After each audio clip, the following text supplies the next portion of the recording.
So I wanted to ask you, there's such a diverse range of industry participants here. I was hoping you could start us off by telling us a little bit about your company and how carbon markets do or don't enter into your strategy for climate action. Yeah. Well, thanks for the question. Pollination is a climate investment and advisory firm. We formed about 4 years ago, a number of very deep experts in the field, and carbon markets is central to everything that we do.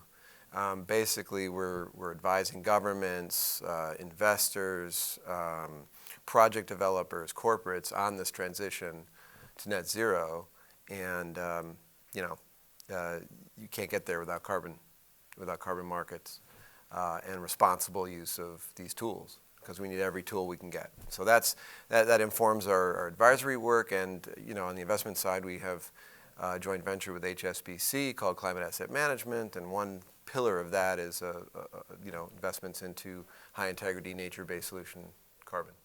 Great. And there's been a lot of challenges in the carbon markets this year. On the compliance side, we've had challenges operationalizing the compliance markets under Article 6. On the voluntary carbon market space, of course, there's been challenges to their growth and reputation with a lot of reports in the media. I imagine that's having an impact on both sides of your business, on the investment side, as well as probably a lot of questions. I'm curious, what sort of questions are you getting from your clients, and what are you telling them? Yeah. Well, look, first thing is, number one, the markets have to be robust enough to embrace critique and to take that as an opportunity for improvement. These markets are markets that are predicated on trust. And if there isn't trust in the system, then it's not scalable, right? So I think what we're experiencing is a little bit of growing pains in the sense of going from a market that's 150 million, give or take, to 2 billion in a very short period of time. And the scrutiny needs to be reflected upon and needs to be a catalyst for continual improvement, which it has been, and which I think is a really positive sign. There's this week and in here there's lots of discussions about how these markets are going to be continually improving, and what's the focus on integrity, and what does that mean, and how do we define it, and how do we create enhancements over time.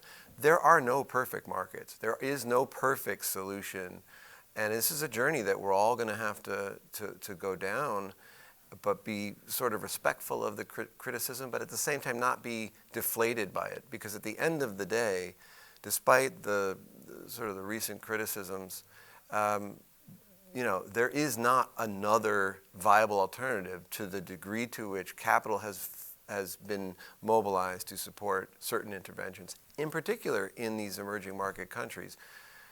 I was just in Africa for the Africa Climate Summit, and those countries are depending on carbon and carbon revenues for their future growth plans to meet their Paris obligations and deliver for their people. So we have to get this right, and it's so ultimately long term. I think we're still very bullish on it, but it's a commitment to ensure that it's done well.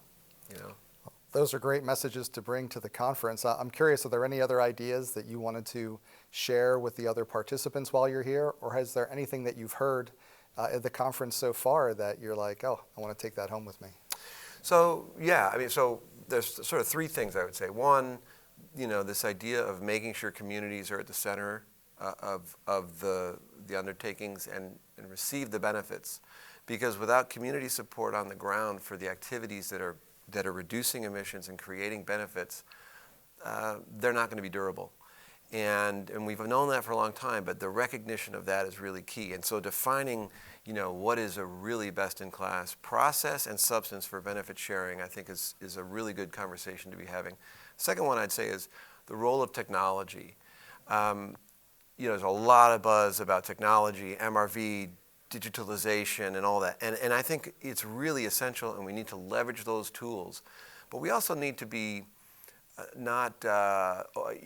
captured by the promise of those tools and forget about the human aspect of this. And we need ground truthing for some of these satellite technologies until such time as the technologies themselves can really reliably and credibly discern outcomes. And we're not quite there yet, in a lot of the land-based activities, the soil carbon and things like that. We're getting there, and it's exciting. So that's a space to watch, indeed, and do it in a way that can scale and create greater capital flows at lower transaction cost. I think is really important. Those two are really key. And then the third is, fundamental capacity building at the country level around Article 6 implementation, and the basics. We were, like I said, we were in Nairobi last week, and from certain governments, they're asking the question, geez, we don't have lawyers in country that are trained on how to actually transact in these types of markets. Is it possible that you could help train up the local legal community? I mean, it's not something you'd think about, as a barrier to scale.